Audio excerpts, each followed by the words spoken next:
sempre começo com informações mais assim formais, né? Essa é a quarta animação da série grega, né, que a gente está assistindo e que foi criada na União Soviética. A série é um ciclo que se chama Lendas e Mitos da Grécia Antiga e consiste em 5 títulos, né? Esse é o quarto desenho, animação, corretamente, e falta ainda o último desenho, que seria Prometeu, de 74. Aliás, já aproveito para convidá-los todos a virem assistir também esse desenho. E queria lembrar mais uma vez que nós devemos esses desenhos, quem encontrou foi Félix.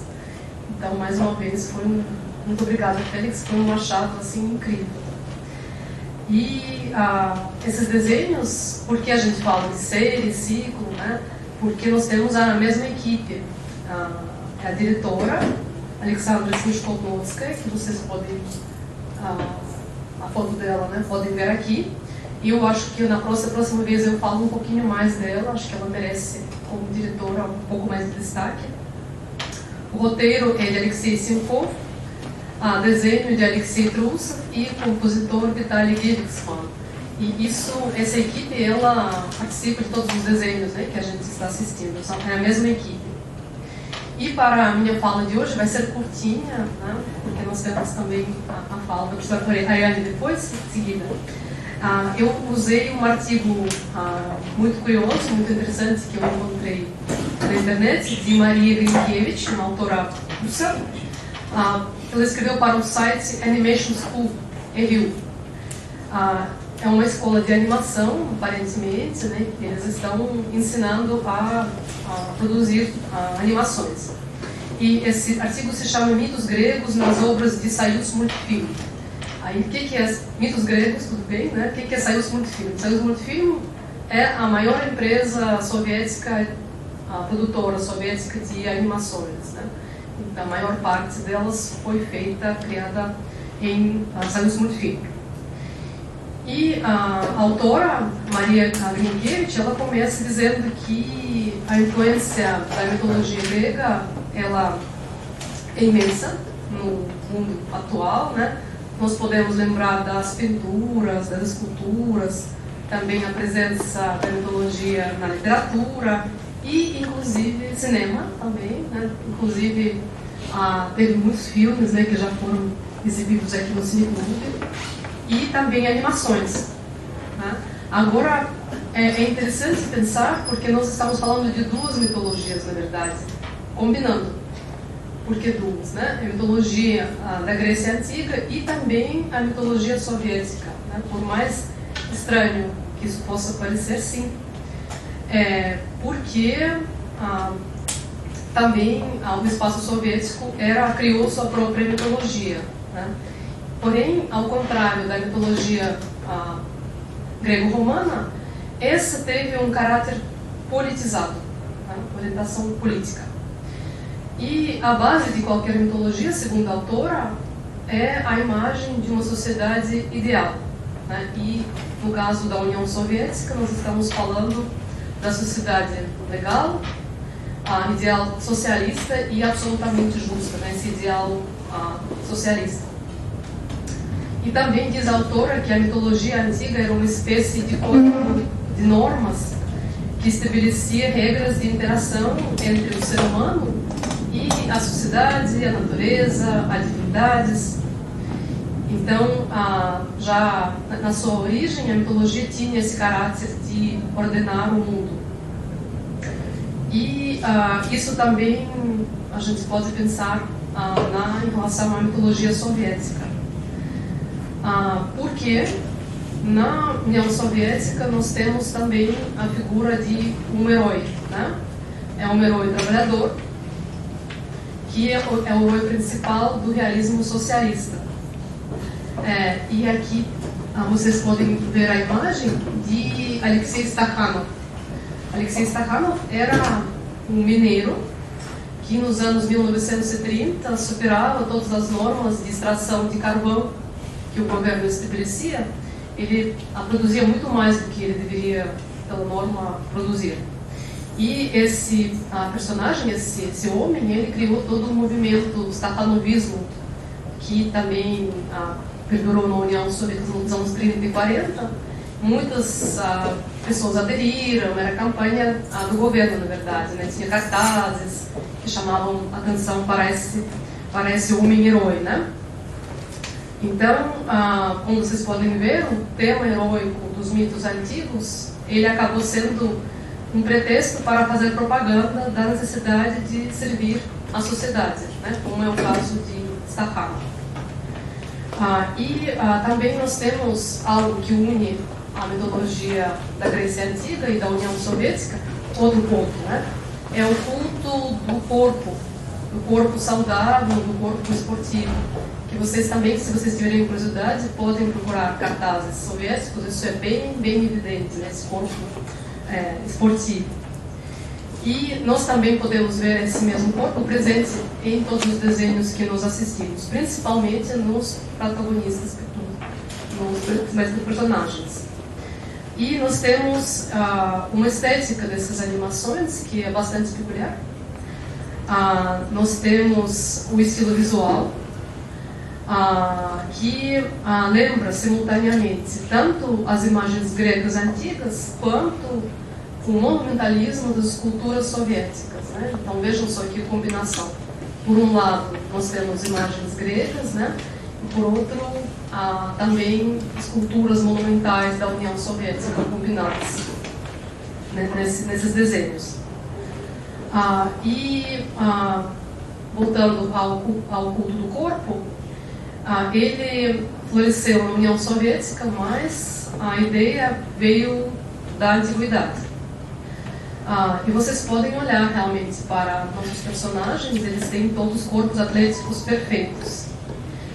E parecem ao mesmo tempo, tanto com heróis representados nos vasos antigos gregos, quanto trabalhadores ou agricultores dos cartazes soviéticos. A fusão de dois cânones, ela é o resultado, dá um resultado em comum, porque os rostos aparentemente gregos de Jasão, Teseu, Perseu, eles também pareciam familiares aos soviéticos e, portanto, agradavam o público. E nas animações, um ponto muito interessante que eu queria também abordar com vocês, nas animações soviéticas, a mitologia antiga é interpretada dentro da ideologia soviética. A gente já comentou várias vezes isso aqui, né? Então nós temos essa série grega de ensaios muito filme que coloca em primeiro plano o tema heróico, né? O tema das façanhas. E vejam só, em todos os desenhos, animações, não são os deuses, né, que são personagens principais, e sim heróis. E quem são heróis? Eles são descendentes dos deuses, porém são mortais, né? São simples mortais, talvez não tão simples, né? E a vocação desses heróis é salvar a humanidade e reconstruir a justiça. Reparem que todos a série tem isso em comum. Então nós temos a ideia de antropocentrismo que une essa série, né? Que essa ideia é comum tanto à cultura antiga quanto à cultura soviética. O valor mais elevado é o ser humano, é o seu fogo interior, sua resistência ao destino diante dos deuses e o desejo, a vocação de ajudar os outros. E o nosso personagem de hoje é um herói assim, justamente assim. Ele é valente e ele salva as pessoas, ajuda o mundo, né? No caso, ele salva a Andrômeda e a salva do mal, representado aqui pela figura da Medusa. Outro personagem curioso, não sei o que vocês acharam, mas muito interessante, é o Hermes, o deus do comércio. E, como a gente estava comentando, ele ajuda Perseu, ele o salva da olhar da Medusa, não é mesmo? mas também ele tenta impor sua visão do mundo, segundo a qual o principal para o ser humano é o seu próprio benefício, que é uma ideia capitalista. Hermès tenta convencer Perseu, por exemplo, de que o bem é comprado, pode ser comprado e pode ser vendido. Essa frase aparece no início do desenho. E, naturalmente, o Perseu, que é altruísta, como todo herói deve ser, ele não concorda com essa ideia. E, no final, o herói, em vez do poder oferecido por esse deus astuto, ele escolhe o amor. Ele salva a princesa Andrômeda do dragão, da fera do mar. Então, o Hermès, vejam só que interessante, que ponto que a gente também já reparou em relação a outros desenhos. O Hermès aqui ele é portador de anti-verdade. E espera-se que nós, quando estamos assistindo esse desenho, seguindo Perseu, nós também discordaríamos desse Deus egoísta e mercantil. Porém, segundo a autora ainda, os antigos gregos viam Hermès de forma diferente. Ele era venerado, ele era respeitado. E esse Deus, astuto e inventivo, ele era reverenciado como ajudante de pessoas, padroeiro de pastores e viajantes, atletas e mercadores, e também ladrões. Acreditava-se que Hermès só rejeitava os tolos e preguiçosos. Então vejam como essa imagem mitológica ela é transformada na interpretação soviética. E isso tem um porquê, muito interessante. Então a gente pode resumir que a animação soviética ela interpreta essa imagem de acordo com a ideologia. O padroeiro do comércio, capaz de enganar, definitivamente não poderia ser um personagem positivo. Já o ingênuo Perseu, sim. E finalizando a minha fala, eu só queria contar para vocês que eu descobri hoje, eu não sabia, também através dessa autora, que na verdade há muito mais desenhos, eles já não são soviéticos, são da época dos últimos anos da União Soviética, mas que também abordam a mitologia grega. Por exemplo, tem um desenho Ícaro e os Sábios, esse ainda é de 76, de Fyodor Hidruk. Tem Faeton, o Filho de Sol, de Vassili Livanov.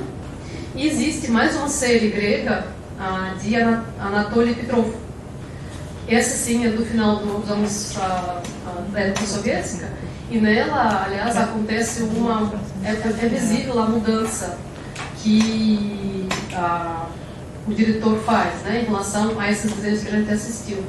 Porque aparecem, nesses desenhos já do final da época soviética, aparecem temas que seriam tabus na União Soviética, como, por exemplo, erotismo, individualismo.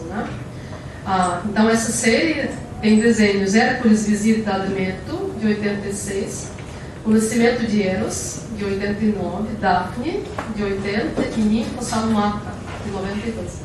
Então, se o Cineclube quiser, temos ainda alguns outros encontros para assistir e discutir também esses desenhos. Gente, por hoje é isso, e agora estou muito curiosa para ouvir a apresentação da professora Ariane e também ouvir o que vocês acharam sobre o desenho. Muito, muito, muito obrigada. Mas a palavra animação, ela vem muito da ideologia dos estudos de cinema. Então, assim, existem os filmes, os longas-metragens, o Oscar de animação. E a expressão desenho animado, ela é muito vinculada à cultura televisiva. Então, se você vai falar de Scooby-Doo, de Hanna-Barbera, de Tom e Jerry, a gente fala desenho animado. E aí eu até coloquei o nome do nosso grupo de pesquisa. Grupo de pesquisa em desenhos animados.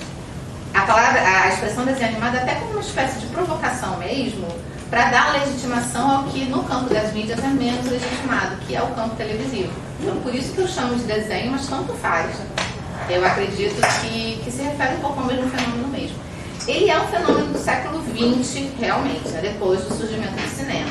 Só que ele é muito próximo, né? O cinema ele surge no final do século XIX, né? Começa a se consolidar de fato no início do século XX, e os desenhos animados eles surgem logo na sequência. Tá? E aí quando, né, historicamente, inclusive, as pesquisas elas costumam dividir os desenhos animados em 3 fases, que é a fase cinematográfica, a fase televisiva e a fase digital. E aí, quando os curtas são exibidos, a gente vive, dentro dessa cronologia, claramente a fase televisiva, que é quando os desenhos animados estão, assim, ganham legitimidade na televisão e passam, inclusive, a trazer o público infantil. Os desenhos eles começam a ser coisas vinculadas ao público infantil efetivamente quando os desenhos vão para a televisão. O que acontece após a Segunda Guerra Mundial, que é quando a gente tem uma indústria televisiva global que realmente começa a se desenvolver. Tá? Pode passar, por favor, Renata. Aí eu trouxe algumas informações que vocês podem pesquisar se tiverem interesse. Se considera historicamente que o primeiro desenho animado entendido como tal surge em 1908, que é o Fantasmagorie, tá? No YouTube, vocês podem assistir na íntegra. Evidentemente é um desenho em preto e branco, né? Uma experiência animada, que não conta uma narrativa específica, sabe? Ela tem um viés bem humorado, né? Mas é basicamente assim, os traços se desenvolvendo e algumas formações humanas aparecendo. E aí, entre 1908 e 1920, né, a gente tem, principalmente no contexto estadunidense, né, um grande desenvolvimento das mídias audiovisuais de uma maneira geral. Elas surgem a princípio na Europa, né, então a gente tem, por exemplo, o surgimento do cinema muito vinculado ao contexto francês, mas os Estados Unidos, no início do século XX, eles absorvem, eles se apropriam do desenvolvimento tecnológico, e até por uma questão que vai se fortalecer durante as guerras, né, ele desenvolve o audiovisual de maneiras muito específicas e financeiramente muito forte. Então a gente tem, a partir dos por volta dos anos 20, o surgimento de vários estúdios e vários desenhos que a gente conhece até hoje.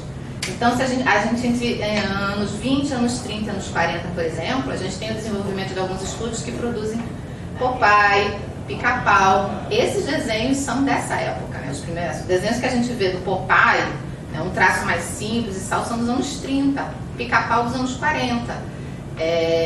E pouco depois disso, acho que até está no próximo slide, Renata, pouco depois disso, a gente tem o desenvolvimento de uma grande empresa que impacta globalmente a produção de desenho animado, que é a Disney. A Disney ela é responsável por industrializar o processo de elaboração de desenhos animados e também de complexificar a narrativa.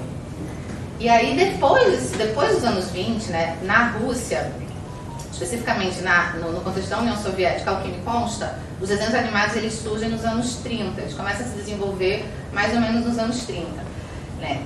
Assim como também alguns estudos nos Estados Unidos. E nesses contextos, da perspectiva da exibição, eu percebo que as técnicas que o Walt Disney desenvolve nos seus desenhos, eles vão ser replicados, na verdade, até hoje.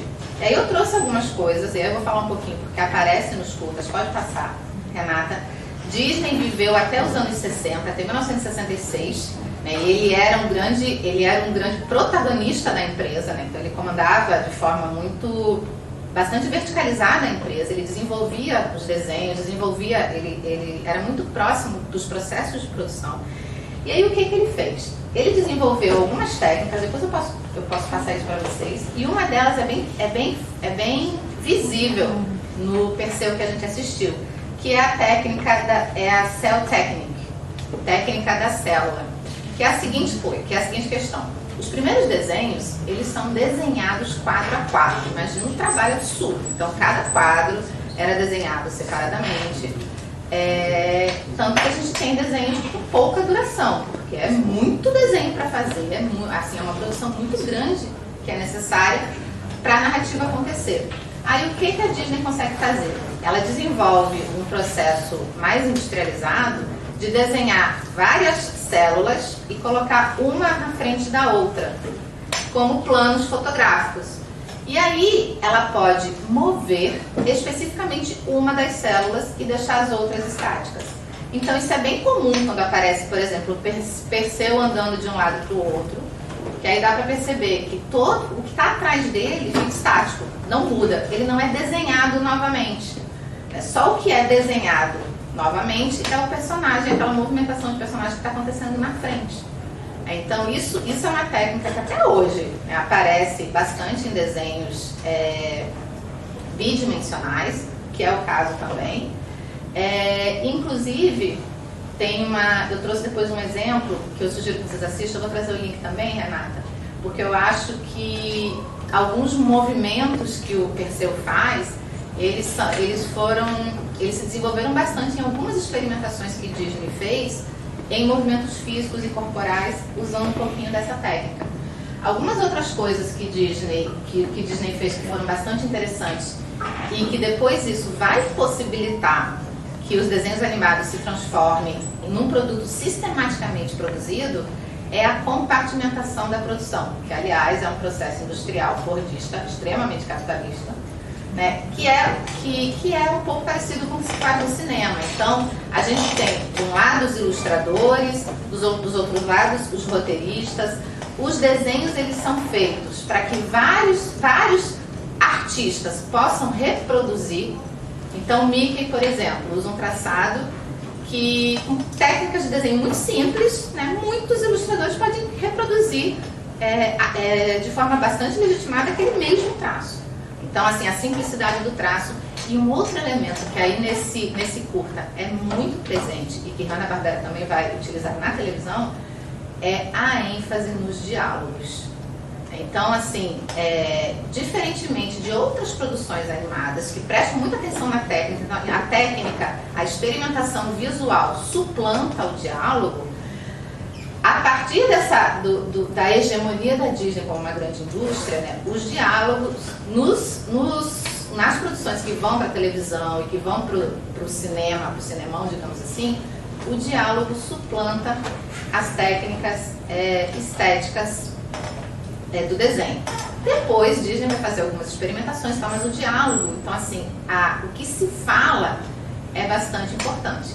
Um elemento, aliás, que acontece também no cinema, eu acho, no cinema mais popular, mais conhecido, o cinema se faz muito através dos diálogos e as produções televisivas também. As produções ficcionais televisivas, elas têm uma ênfase nos diálogos. Hoje em dia, a gente tem uma mistura, então a gente tem, sei lá, séries televisivas bilionárias que tem uma produção estética muito cuidadosa, mas o diálogo, a ênfase no diálogo continua sendo bem presente. Pode passar. Também como curiosidade, só para vocês verem como da onde vem, esse aqui é o primeiro desenho que aparece o Mickey, né, que é a primeira produção da Disney. Ele vem de 1928. Pouco tempo depois, a gente começa a ter as produções mais globais, né, como acontece na União Soviética. Pode passar.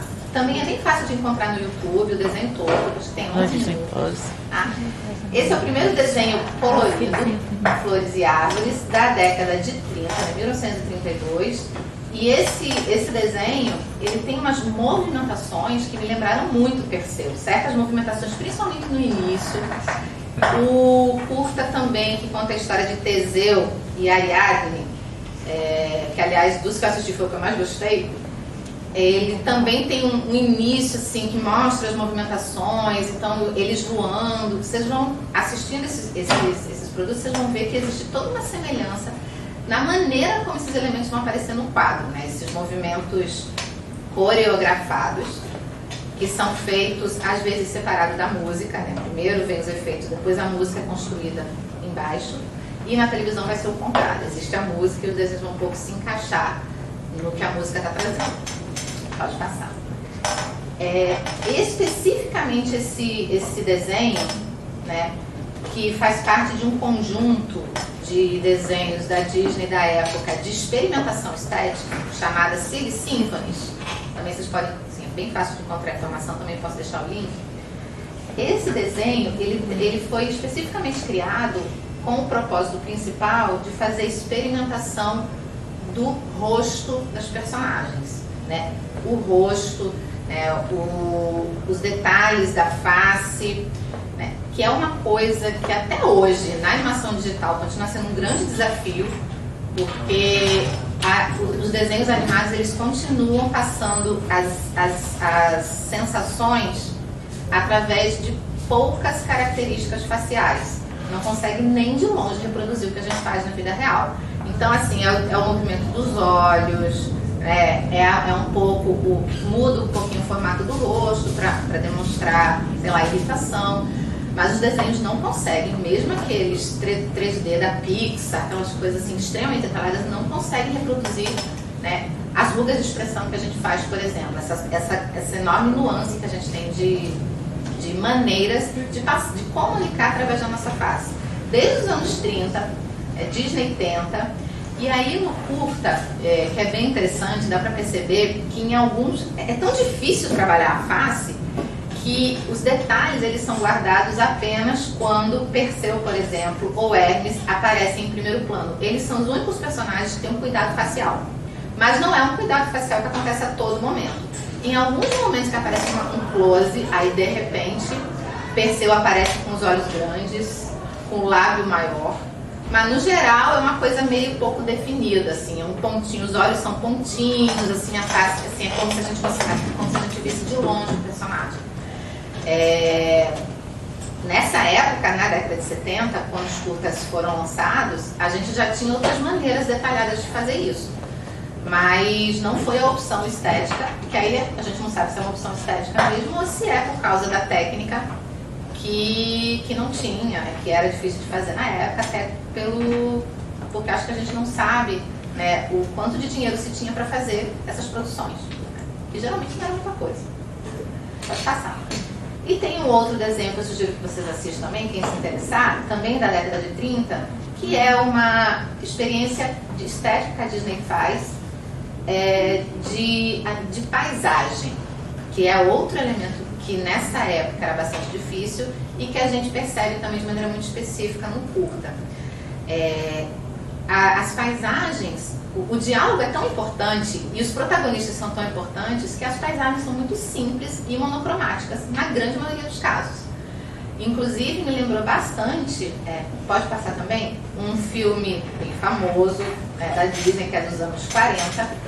Esse aqui é o primeiro longa, também é só informação. Mas olhem só, é o primeiro longa, é o primeiro filme, longa-metragem animado, teoricamente, da história. É o Branca de Neve, que é de 1937. Perceba como os detalhes faciais já são bem desenvolvidos, no caso, exclusivamente dessas duas protagonistas. Todos os outros personagens, se vocês forem assistir ao desenho, os outros personagens é como acontece no curta. As faces, inclusive do príncipe, né? As faces são muito pouco definidas, inclusive, coisas que a gente trabalha lá no grupo, foi uma informação que o Wagner trouxe, inclusive, o príncipe, ele tem pouca expressividade no Branca de Neve, basicamente porque não tinha um traço muito relevante. Então, o que aparece mesmo, o cuidado facial está na Bruxa e na Branca de Neve. No caso de Perseu, obviamente, o detalhe facial acontece na Medusa, extremamente importante. Então, toda vez que ela aparece, o detalhe facial é muito claro. E ela também utiliza uma estratégia que os desenhos utilizam para narrar o vilão especificamente, que são os olhos. A grande maioria dos vilões, nos desenhos, eles têm os olhos amarelos. Aí, longa história, que aí a gente pode conversar num outro momento, mas os olhos amarelos com meio preto, isso é clássico de vilão de desenho animado, né? Tanto televisivo quanto cinematográfico. No Perseu, ela é a única que aparece com os olhos amarelos. Todos os outros têm os olhos branquinhos, inclusive Hermes, que é um anti-herói, né, dentro da narrativa, tem os olhos branquinhos, às vezes transparentes, às vezes ele fica rosado, justamente por causa da técnica muito simples. Então, no meio do processo de fabricação, em algum momento passou um quadro transparente e passou, né, não fica com os olhos branquinhos. Isso é bem interessante mesmo. O filme que pode passar. Tem uma cena no final, né, que é a cena, o clímax do curta, que é a cena da morte da Medusa, né, do assassinato da Medusa, porque ela é assassinada, né, é um assassinato. Me lembrou muito, mas muito mesmo, um dos curtas do Fantasia, de 1940, né, da Disney. Fantasia é um conjunto de curtas, são 6 ou 7, não me lembro agora se são 6 ou 7. E entre eles tem um dos curtas do Mickey, que é um dos mais famosos, que é o Aprendiz de Feiticeiro. Ele tá com aquela roupa de feiticeiro, né, que os parques utilizam, né, os parques da Disneylândia e tal. No Aprendiz de Feiticeiro, tem um momento que ele tá lá tentando fazer as magias, o mestre dele vai resolver qualquer coisa e sai do quadro, e aí ele aproveita e começa a fazer um monte de coisa errada. Começa a tentar trapacear para fazer a faxina que o mágico, que o mestre dele, o feiticeiro, tinha mandado ele fazer. E aí acontece um monte de confusão no Aprendiz de Feiticeiro e começa um aguaceiro danado. O aguaceiro é uma pena que, assim, não fiz isso, mas poderia fazer. A maneira como as águas se desenvolvem e o Mickey fica lá afundado é bem parecido com a maneira como Perseu se afunda na água e depois é deixado. Tem até um momento durante o Aprendiz de Feiticeiro, aparece um monte de vassouras, as vassouras elas se multiplicam e elas começam a andar sozinhas. O movimento do andar é muito parecido com o movimento da sacola, onde Hermes vai colocar a cabeça da Medusa, assim, fica... E aí, não é uma apropriação, na verdade é uma técnica de animação. O que essas animações fazem? Desde essa época, os ilustradores fazem os desenhos e depois, na hora de montar tudo, muitas vezes se utiliza a repetição de movimento. Então, alguns movimentos vão se repetindo e esse movimento aqui é um movimento frequente em muitos tipos de narrativa. Então, é um elemento que aparece com frequência no Aprendiz de Feiticeiro, que me lembrou muito a cena do clímax da Medusa. Pode passar. E aí, rapidamente, só pra gente entrar no elemento da representação, para eu terminar o que eu teria para falar, outras técnicas que apareceram com o Walt Disney, mas eu desconfio que não foi exatamente ele que fez, né? Ele foi um pouco se apropriando, mas ele era bastante hegemônico, foi a técnica da fotocópia, né? Então, em 101 Dálmatas, tem umas cenas que aparecem 101 Dálmatas, e a técnica utilizada é a fotocópia mesmo. Se a gente prestar atenção, parar os desenhos e prestar atenção, você vai perceber que tem uns 4 cachorrinhos diferentes que se reproduzem em sequência durante o filme todo. Ó. O cachorrinho que está com a orelha preta, toda pretinha. De trás é o mesmo cachorrinho que está na frente. É o cachorrinho, o malhadinho, tem o rosto inclusive é o mesmo. É uma técnica que para poder fazer com que fosse possível uma narrativa como essa, em termos industriais, né? Uma elaboração rápida. E por fim, acho que agora eu vou falar um pouquinho da uma coisa maravilhosa que eu acho que é bem diferente dessas produções estadunidenses em relação à produção da União Soviética, é que, da mesma forma que eu ia um pouco começar falando, mas como a Caterine já falou, de ser uma diretora mulher, ela falou que na próxima vez vai dar um pouco mais de destaque, que certamente merece, a história da animação na União Soviética, ela começa com as mulheres. Então a gente tem, desde ali de 1918 a 1920, as irmãs Brumberg, que eram 2 mulheres, que foram as protagonistas que deram o pontapé inicial para a indústria da animação na União Soviética. E elas, assim, fizeram centenas, acho que não, mas dezenas de animações. 40, mas eu coloquei, hoje de manhã eu estava pesquisando, de acordo com a Wikipédia, não necessariamente a correta, porque inclusive é a Wikipédia dos Estados Unidos, mas elas dirigiram mais de 50 filmes, e aí tem a lista lá para vocês darem uma pesquisada, e assim, acho fantástico, porque a história dos desenhos animados, no contexto que eu acabei de narrar, é uma história extremamente masculina. São poucas personagens mulheres, da perspectiva da produção, que aparecem. Então, acho isso bastante relevante. E aí, eu tinha separado também a produtora, que eu não sei falar o nome, a Sui Moon Film, que é uma das produtoras de... Como é que fala? Sayus? Ela mesma. Que é também, quando a gente pesquisa desenho animado não ocidental, é uma produtora que aparece muito. Ela existe realmente desde os anos 30, ela tem quase 90 anos e está em plena atividade na Rússia. Então, acho que assim, parecida com ela, a gente tem o Walt Disney, que é um pouquinho mais velho, mas fora isso, não temos nada parecido. Então, acho que é bem interessante. E aí, um elemento que eu queria trazer, dois elementos em relação à representação. A primeira é que é muito interessante como, apesar do curta, do Perseu, ter sido contado, dirigido por uma mulher, é uma visão muito masculina que prevalece. Muito masculina. Tanto da perspectiva narrativa, são os homens, não só os protagonistas, mas inclusive eles são grandes.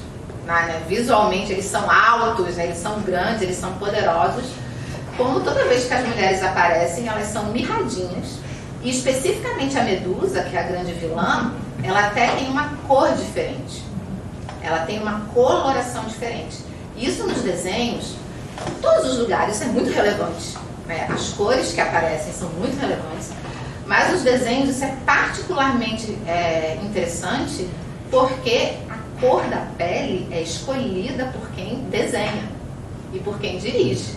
Então você pode escolher a tonalidade que você quer, conscientemente, a partir do que você quer narrar. Entenderam?